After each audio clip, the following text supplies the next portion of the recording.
வணக்கம் தோழர். வணக்கம்.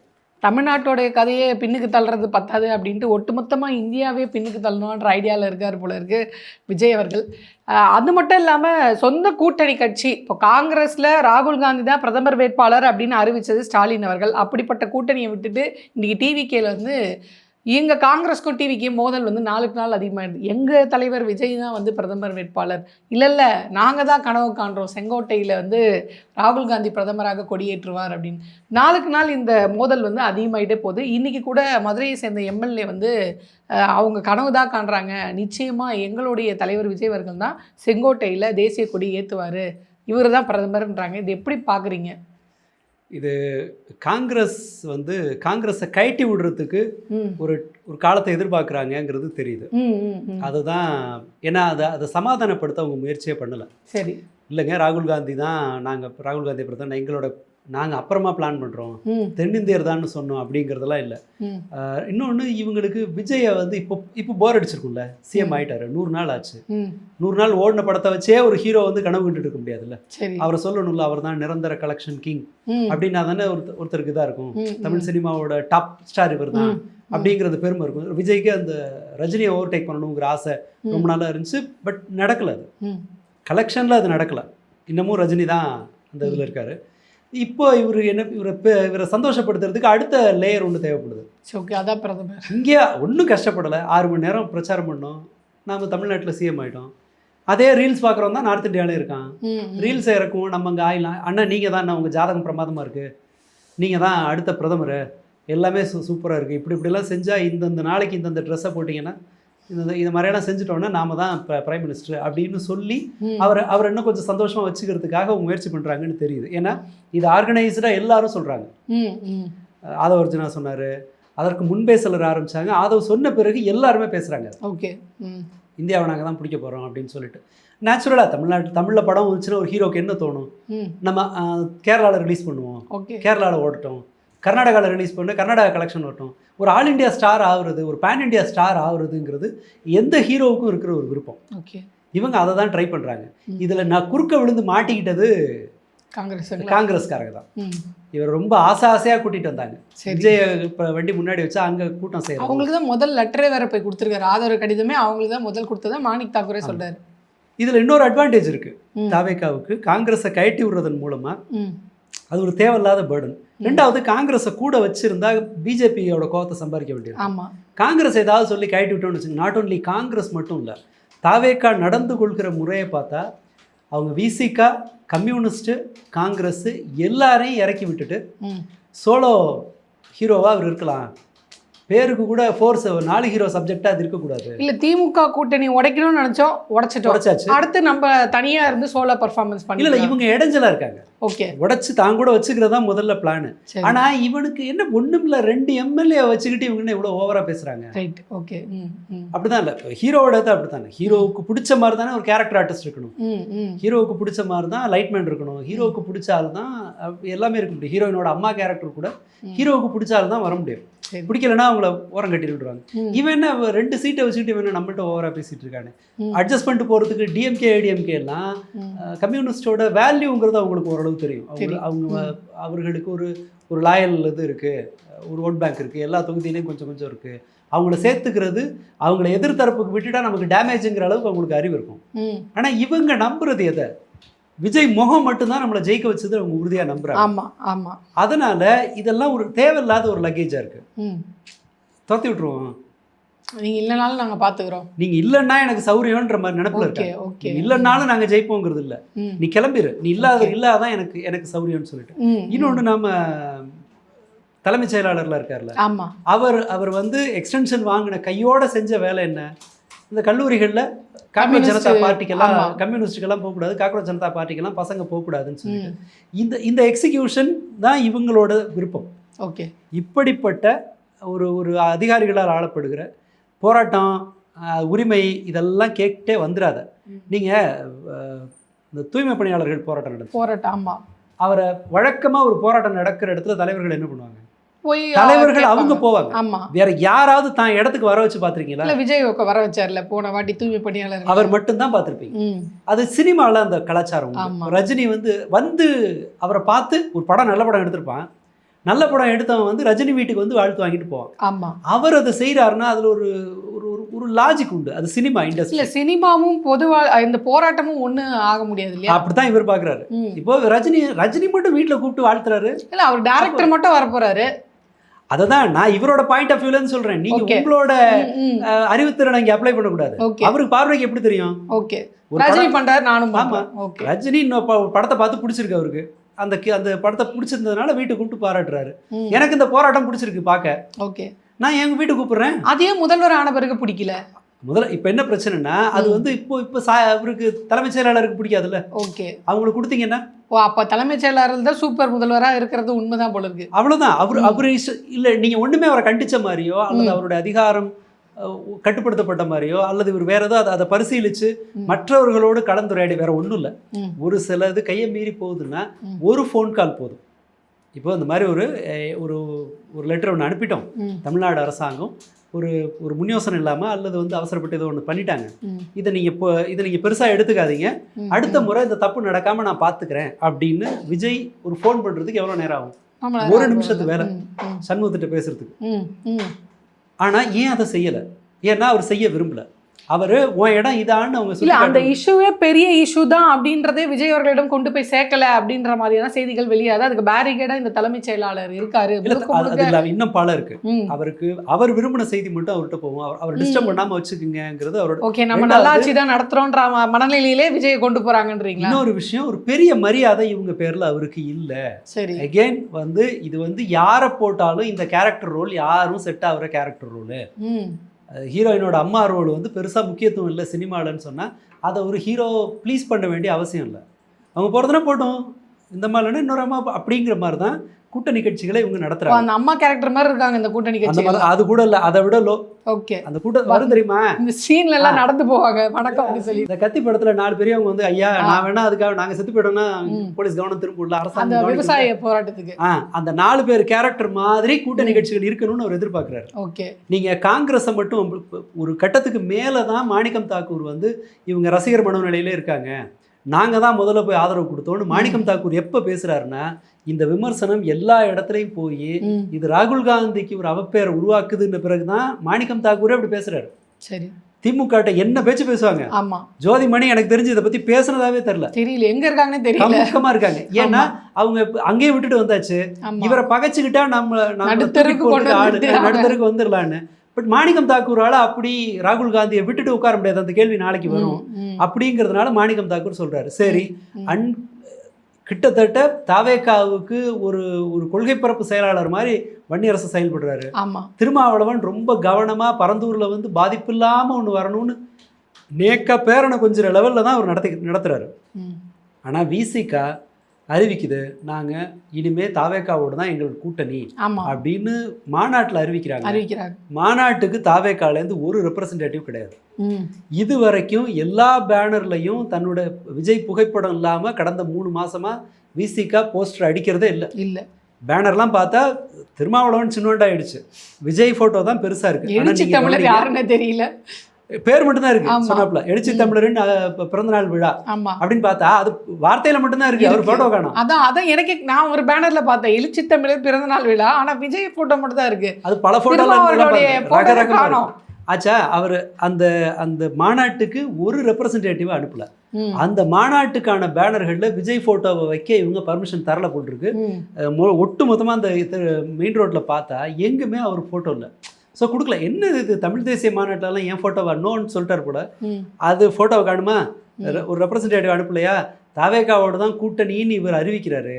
அறிவித்த பிறகும் நன்றி அப்படின்னு இவங்கள்ட்ட ஒரு அதிகாரம் யாருமே சொல்ல, அமைச்சர்கள் எங்களோட கூட்டணி கொள்கை கூட்டணி, எங்க கூட தாவேகா வந்து இது ஒரு கொள்கை பேசிட்டு இருந்த ஒரு கட்சி எங்க கூட இது பண்ணிருக்கு, எழுச்சி தமிழருக்கு நன்றி. ஒரு ட்வீட் சொல்லல, அட்மின்ட்ட ஒரு வார்த்தை சொன்னா போட வேண்டிய ட்வீட் சிம்பிளா, அது இன்னும் சொல்லல, ட்விட்டு கூட கிடைக்கல அப்படின்றது. ஆமா, ரொம்ப வாஸ்தவமானது. அதாவது முதல் மரியாதை கிடைச்ச ஒரு கூட்டணியிலேருந்து போய் எப்படா கதவு திறக்கும்னு பார்த்துட்டு உட்காந்துருப்பாங்க தெரியுமா? முதல் மரியாதை இல்ல, மரியாதையாவது ஒரு 1/4 கிலோ கொடுங்கன்ற மாதிரி ஆயிப்போச்சு. வெளியில போனா ஜீப்ல ஏத்திக்கிங்க, இல்லைன்னா ஊர்ல என்ன ரவுடி நம்ப மாட்டான்ற ரேஞ்சில் அவங்க கொண்டு வந்து அவங்களை விட்டுட்டாங்க. யாருமே எங்களுக்கு அவசியம் இல்லைங்கிறது. 2வது, ஜெயலலிதா மாதிரியான ஒரு அரசை தான் விஜய் டீம் வந்து நடத்த விரும்புது. அவர் நடத்துறாருன்னு நான் பெருசாக சொல்ல மாட்டேன். ம். ஏன்னா அவரோட ரோல் ரொம்ப குறைவு. அவர் ஒரு முதல்வருக்கான பெரும்பாலான பொறுப்புகளை மற்றவங்க தான் பார்க்குற மாதிரி தெரியுது. ஆமா, அதே பதில் பார்த்து சொல்ற- அமைச்சர்கள் பிரிச்சு கொடுத்துட்டாரு. ஆமாம், பதில் சொல்கிறதெல்லாம் அவங்க தான் சொல்கிறாங்க. இவரோட இன்வால்மெண்ட்டுன்னு இல்லை, எதுவும் பேசலை, சும்மா அப்பப்போ ஏதாவது அந்த பஞ்ச் டைலாக் வந்து சொல்லிட்டு அவர் முடிச்சிடறாரே தவிர வேறு எதுவும் செய்கிற மாதிரி தெரியல. அப்போது இந்த அரசாங்கம் ஜெயலலிதா பாணியில் ஒரு அரசை நடத்த விரும்புகிறார். ஒரு போலீஸ் ப்ரூட்டல், ஒரு ஒரு பெரிய ப்ரைவேட்டைசேஷனை எதிர்பார்க்குற, கேள்வியையே விரும்பாத ஒரு அரசு. கேள்வின்னு ஒன்று வரவே கூடாது. ஜெயலலிதா இருந்தபோது யாருமே கேள்வி கேட்க மாட்டாங்க. ஓகே. பத்திரிகைக்காரன் வேணா கேள்வி கேட்டானா அவதூறு வழக்கு போட்டு நாளே விடும். இன்னும் ஏகப்பட்ட பத்திரிகையாளர் மேலே கேஸை போட்டு எழுதவே பயப்படுவாங்க. இவங்க தான் பத்திரிகையில அடிச்சு நொறுக்குறாங்களே, அவங்களாவது வழக்கு தான் போடுறாங்க, கூட்டிட்டு போய் அடிக்கிறாங்களே. இல்லை இதெல்லாம் கம்மி. இப்போ ஜெயலலிதா மாதிரி அப்படியே எவால்வ் ஆகிட்டு இருக்காங்க. இப்போ அப்படி ஒரு அரசை நடத்த விரும்பும்போது இவங்க எல்லாருமே சுமையாத்தான் தெரிவாங்க. அவங்களுக்கு எல்லாத்தையும் விட முக்கியம் அவங்க இந்த முகம் தமிழ்நாட்டை தாண்டி இங்கே ஜெயிச்சிட்டோம்ல. சரி, அதாவது சென்சிபிளாக பொலிட்டிக்கலி கரெக்டாக இருக்கிற ஒரு ஸ்டேட்லேயே நம்ம ஜெயிச்சாச்சு. அப்போ அண்ணனுக்கு நார்த் இந்தியாலாம் சும்மா இந்த கதை நார்த்தில் கட்டாயமாக ஓடுன்னு அவங்க நம்புகிறாங்க. இல்லை, எங்கே தான் எனக்கு வந்து ஒரு கேள்வி வருது. அதாவது பாஜக இன்னைக்கு தேதியில் இந்தியா பூராவை வந்து பார்த்திங்கன்னா கிட்டத்தட்ட 70% வந்து அவங்க பிடிச்சிட்டாங்க. அதாவது அவங்க கூட்டணியும் சேர்க்கும்போது 70%. இதுக்கு அவங்க பண்ண வேலைகள் எவ்வளோ? மற்ற கட்சி எம்எல்ஏக்களை விலைக்கு வர்றது, எம்பிங்களை விலைக்கு வர்றது, இடி ரெய்டு விடுறது, எலெக்ஷன் கமிஷனை கைக்குள்ளே போடுறது, ஜட்ஜுங்களை கைக்குள்ளே போடுறது, அந்த ஜட்ஜுங்க ரிட்டையர்மெண்ட்டுக்கு அப்புறம் அவங்களுக்கு பதவியை கொடுத்து அவங்கள ஆஃப் பண்ணி வைக்கிறது அப்படின்ட்டு இது கிட்டத்தட்ட ஒரு 12 வருஷ ஜேர்னி அவங்க இந்த இடத்துக்கு வந்து ரீச் ஆகிறது. அப்படிப்பட்ட ஒரு ஜேர்னி இவங்க சாதாரணமாக ஒரு ரீல்ஸை போட்டு நான் இந்த இடத்துல பிரதமராக உட்காந்துட முடியும். ராகுல் காந்தி விஜய் அவர்கள் போட்டி அப்படின்றத ஒரு பக்கம் வச்சுருங்க, ரெண்டுமே நிறைவேற போகிறது இல்லை. ஆனால் பாஜகவுடைய இந்த நீண்ட நெடிய இது பயணம் தான் இன்றைக்கி இங்கே வந்து நீண்டு உட்காந்துருக்காங்க. இப்போ பாஜகவே உள்ளே என்ன பேசுகிறாங்கன்னா, ஃபட்னாவிஸா இல்லை யோகியா, ஃபட்னாவிஸு அந்த என்ன சமூகத்தை சார்ந்தவர், சித்ப பிராமின்ல சேர்ந்தவர், அப்போ ஆர்எஸ்எஸ் கொள்கைக்கு இன்னும் நெருக்கமாக இருக்கக்கூடியவராக இருப்பார், அதனால் அவரை போடலாமா அப்படின்னு அங்கே அவ்வளோ பெரிய பிரச்சனை போயிட்டுருக்கு. அப்படி இருக்கும்போது விஜய் மாதிரி ஒரு ஆளை வந்து இவங்க பிரதமர்ன்ற கனவு காண்றது, பாஜக மாதிரி ஒரு பெரிய சக்தியை எதிர்த்து இவங்க ஆட்சி அமைச்சிட முடியும் அப்படின்னு நினைக்கிறாங்க. எப்படி அது? இல்லை, இவங்க வந்து ஒரு ஒரு கனவை செயல் பண்றவங்க. இவங்க நினைக்கலாம் பாஜக ஏன் இவரை அனுமதிக்குது, இந்த நேரம் யாராவது ஒருத்தர் பேசினா பிடிச்சிட்டு இருக்கிறாங்களே, எப்படி அனுமதிக்கிறாங்கன்னா விஷயம் அங்கதான் இருக்கு. இப்போ மோடிக்கு எதிரான ஒரு சென்டிமெண்ட் வந்து நார்த்தில் உருவாயிட்டு இருக்கு. சரி, இப்போ அதுக்கு வந்து விஜய் வந்து ராகுல் காந்தியோட ஓட்டை உடைச்சாருன்னு வச்சுங்க. ஓகே, காங்கிரஸை காலி பண்றாங்க, விஜய் வீக்கெண்ட் பண்ணலாம். சிஜேபியும் அதே தான், அவங்களுக்கு காங்கிரஸ் ஒழியணும். இப்போ விஜய் ஆதரவு பெற்ற யாரோ ஒருத்தர், இந்த விஜய் வந்து ஒரு செப்பரேட் ஃபோர்ஸாக எமர்ஜ் ஆகிற மாதிரி நார்த் இந்தியாவில் பிரச்சாரம் போனால் அது நேச்சுரலி ராகுல் காந்தியை டேமேஜ் பண்ணும். நமக்கு பிரச்சனை இல்லை அப்படின்னு இவங்க நம்புறாங்க. அடுத்ததா இது நம்ம வீட்டால் எப்போ வேணா இது அந்த அடுப்பை சுவிட்ச் ஆஃப் பண்ண முடியும். ஸ்பீக்கர் மாதிரி தான், சிம்பிளாக சுவிட்ச் அவங்க கையில் இருக்கும், ஆஃப் பண்ணிட்டு போயிடுவாங்க. அதனால கொஞ்சம் பேசட்டும், நினைச்சா ஒரு நாள்ல முடியும். ஓகே, அப்போ அந்த பிஎம் ஸ்கெட்ச் அப்படின்றது மோடி அவர்களுக்கும் பாஜக இல்லை, அது வந்து காங்கிரஸ்க்கு ராகுல் காந்தி அவர்கள் தான் இந்த ஸ்கெட்ச் அலோவ் பண்றது. அதுக்கு தான் பிஜேபி சொல்லி விஜய் அவர்கள் செய்யற மாதிரி இல்லைன்னா, அதாவது ஒரு நிமிஷத்துக்கு இத்தனை ட்வீட்டு ஃபேஸ்புக் போஸ்ட்னு டெலீட் பண்ணிட்டு இருக்கிற யூனியன் கவர்மெண்ட்டுக்கு இந்த ஃபேக் நியூஸ் எல்லாம் பசுவதையை தடை பண்ணிட்டாரு. இங்க போட்டியா ஒருத்தன் வளர்றான்றதை தடை பண்ணிட்டாரு. அங்க தலித்துகளோட செக்ஷன்ல பாத்தீங்கன்னா அவர் அம்பேத்கருக்கு எதிராக பேசினா 10 லட்சம் ரூபாய் ஃபைனு ஒன்று தலித்துங்களுக்கு. இந்த பக்கம் முஸ்லிம்ஸுக்கு பாத்தீங்கன்னு சொன்னா அந்த மாதிரி ஏதோ ஒரு மசூதி இதை பத்தி ஏதோ ஒன்று நினைக்கிறேன், அந்த மாதிரி ஒன்று போட்டிருக்காருன்னு சொல்லி வெரைட்டியா போடுறத வந்து பிஜேபி பார்த்துருக்க மாட்டானா? அவங்க ஏன் அதை பேச விட்டு விஷயம் என்னன்னா, இது அவங்க ஒரு மாதிரி மெஷர் பண்றாங்க. இது ராகுல் காந்திக்கு தான் பிரச்சனை. ரைட். இப்படி இவங்க பேசினா ராகுல் காந்தியால இந்த கேரக்டரை தன்னோட பிரதமர் பதவிக்கான பிரச்சாரத்துக்கு பயன்படுத்த முடியாதுங்கிறதுனால பாஜக அலோவ் பண்ணுது.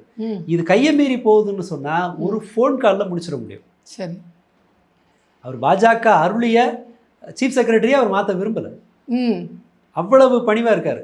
வன்னி அரசு தவறி போய் பிஜேபின்னு சொன்னா கூட அந்த ஸ்பாட்ல ஆஃப் பண்றாங்க. சட்டமன்றத்திலே நடக்குது, அவை குறிப்பில இருந்து நீக்கின்றாங்க. ஆதவர்ஜுனா சொல்ல தேவை என்ன வருது? அதானே ஜெயஸ்ரீ பிரபாகர் அவர்கள் மறந்துட்டா கூட ஆதவர்ஜுனா இது பண்ற ஞாபகப்படுத்துறாரு. நம்மளாம் அவங்க டீமு தம்பி தயாரா பேசுறாங்க, உடனே நினைவுபடுத்துறாங்க. எப்ப நீங்க தாவேக்காக்கு வந்துட்டீங்க, இனிமே மோடி எல்லாம் பேசக்கூடாது. ஆமா, இன்னமும் திமுக இருக்குமா நினைப்பா? தாவேக்கா கூட்டணிக்கு வந்து இதெல்லாம் வச்சுக்கூடாது, அண்ணன் வாழ்க்கைன்றதோடு நிறுத்திங்க, சரி மோடி ஒழிகள்லாம் சொல்லக்கூடாதுன்னு அவரை வந்து ட்ரெயின் பண்றாங்க. அவரால் முடியல. அவர் கிட்டத்தட்ட 10 வருஷம் அதை பேசிட்டாரு. அவரும் விரும்பி எல்லாம் செய்வார். ஆடிய காலும் பாடிய வாயும் சும்மா இருக்காரு. திடீர்னு நீங்க அதெல்லாம் பண்ணாதீங்கன்னா எப்படி பண்றது? வேற வழியில பண்ணி தானே ஆகணும். இப்ப திமுக திட்டுறாருல, சரி ஆமா, என்ன பண்ணீங்க உங்க காலத்துல? ஆனா சட்டமன்றத்துல அவர் தான் என்னென்ன பண்ணாங்கன்றதையும் பேசியிருக்காரு. திமுக என்னென்ன பண்ணுச்சு அப்படின்றது அவர் இப்ப குறைக்கிறாரு. இப்ப நிறைய திமுக இதை செய்யல அதை செய்யலங்கிறதுலாம் இப்ப நிறைய பேசுறாரு. இன்னும் கொஞ்ச நாள் கழிச்சு இன்னும் தீவிரமா பேசுவாரு. ஏன்னா அப்படி இருந்தாதான் அங்க தாக்கு பிடிக்க முடியும், குப்பை கொட்ட முடியும்னு சொல்லுவாங்கல்ல, அந்த மாதிரி ஆயிப்போச்சு நிலைமை. இது பலருக்கும் தேவைப்படுது. விஜய குளிர்விக்கிறதுக்காக அவருக்கு இது கடுப்பா வருது. என்ன அது பஸ் போலங்கிறதுலாம் என் பிரச்சனையா, இதெல்லாம் என் பிரச்சனையான்னு அவர் கடுப்பா வர்றாரு. சட்டம் ஒழுங்கெல்லாம் நான் பார்க்கணுமா, நான்சென்ஸ் அப்படின்னு அவர் மூட்ல இருக்காரு. அவரை சந்தோஷமா வச்சுக்கிறதுக்கு அந்த மாதிரி நார்த் இந்தியா அண்ணன் தான் அடுத்த பிஎம்னு இவங்க குஷிப்படுத்துறாங்க. விஜய் இந்த மாதிரி பிரச்சாரம் வர்றதுனால ராகுல் காந்தி தான் கீழே போவாரு, இது நல்லதுதான்னு பாஜக நினைக்குது. 2 பேருக்கும் பெனிஃபிட் இருக்கிறதுனால இந்த வண்டி போயிட்டு இருக்கு. சரி, இப்போ நம்ம இந்த கோணத்துல இருந்து பார்த்தப்ப பாஜகவுக்கு இது வந்து பிரச்சனை இல்லை, அதனால வளர்த்து எடுக்கிறாங்க அப்படின்னு நீங்க சொல்றீங்க. இப்போ போன வாட்டி ஸ்டாலின் அவர்களை பீகாரோட எலெக்ஷனுக்கு கூப்பிட்டு கேம்பெயின்லாம் பண்ணாங்க. ஏன்னா அப்போது உண்மைக்குமே ரீச் ஆச்சு. இந்த மாதிரி ஸ்டாலின் ஒருத்தர் இருக்காரு, அவர் இந்த மாதிரி சிறுபான்மையர்களுக்கு இவ்வளோ தூரம் குரல் கொடுக்குறாங்க அப்படின்னு பேசி இந்த பிரச்சாரங்களில் போராட்டங்களில் பேசிகிட்டு இருந்தாங்க. ஸோ அதை யூஸ் பண்ணிக்கலாம் அப்படின்ட்டு ராகுல் காந்தி அவர்கள் பீகார் எலெக்ஷனில் யூஸ் பண்ண நம்ம பார்த்தோம் கேம்பெயினுக்கு. இப்போ அந்த மாதிரி விஜய் அவர்களுடைய இந்த இது இருக்குது பார்த்தீங்களா, இந்த ஃபேம் இருக்குது பார்த்தீங்களா, இதை பிரச்சார நேரங்களில் பயன்படுத்தி ராகுல் காந்தி அவர்களுக்கு ஆதரவாக விஜய் பிரச்சாரம் பண்ண மாட்டாருன்றது என்ன நிச்சயம் சொல்ல முடியும்? அந்த ஃபேமஸை ராகுல் காந்தி அறுவடை பண்ண மாட்டாருன்னு இல்லை எடுத்துக்க முடியாதா? இப்போ இதை மாதிரி பேசிட்டாங்களா என்ன அர்த்தம்? தாவேகா கூடாரம் ராகுலை விட விஜய் பெரியவர்னு நம்புது. சரி, 100 MP வச்சிருக்கிற ராகுல் காந்தியை விட விஜய் தான் 108 MLA வச்சிருக்கிற விஜய் தான் பெரிய ஆளு. நார்த் இந்தியாவில் எங்களால் நாங்கள் எங்கள் சவுண்டை கொடுக்க முடியும். நான் ஏன் டபுள் ஹீரோ சப்ஜெக்ட் பண்ணணும்? சோலோ ஹீரோ நான் இருக்கேன், நான் ஒரு பேன் இண்டியா ஹீரோ. இப்போ நான் ஏன் ராகுல் காந்தியோட பேர் பண்ணணும்? அவர் பாட்டுக்கு பண்ணிட்டு நான் அப்படி அந்த எண்ணத்துக்கு வந்ததுனால தான் இவர்கள் காங்கிரஸை சமாதானப்படுத்த முயற்சி செய்யலை. சரி, இல்லாட்டி முன்னாடி அந்த தேர்தலுக்கு பிறகு அந்த கூட்டணி வருது, இதுக்கப்புறம் நம்பருக்கு அப்புறம் என்ன பண்றாரு, எங்களுக்கு இன்விடேஷனே வரல அப்படின்னு சொன்ன உடனே நிர்மல்குமார் போறாருல கம்யூனிஸ்ட் ஆஃபீஸ்க்கு. ஏன்? கம்யூனிஸ்ட் தேவைங்கிற எண்ணம் இருக்கு, அதனால ஒரு ஆள் அனுப்பி சமாதானப்படுத்துறாங்க. இப்ப காங்கிரஸ் உங்களுக்கு தேவைன்னா இந்த நேரம் ஒரு ஆள் போய் சமாதானப்படுத்திருப்பாங்க. அவரை சொல்றாங்க என்ன எல்லாத்தையும் 2 வாட்டி சொல்றாருன்னு நேரு சொல்றாரு. இவங்க சிரிக்கிறாங்க தாவேகா சைட்ல. காங்கிரஸை தூக்கிட்டு போறதுக்கெல்லாம் இனிமே தாவேகா விரும்ப மாட்டாங்கன்னு தான் நினைக்கிறேன். ஏன்னா அவர் ராகுலை விட நான் பெரிய ஆளுன்னு அவர் நம்புறாரு. இந்த பதவியேற்பு விழாவில் கூட ராகுலுக்கு ஒரு பெரிய மரியாதையே கிடையாது. நீங்க டிஎம்கேவோட எந்த கூட்டத்தில் பாருங்க, ராகுல் காந்தி வந்துட்டா ஸ்டாலினுக்கு இணையான மரியாதை.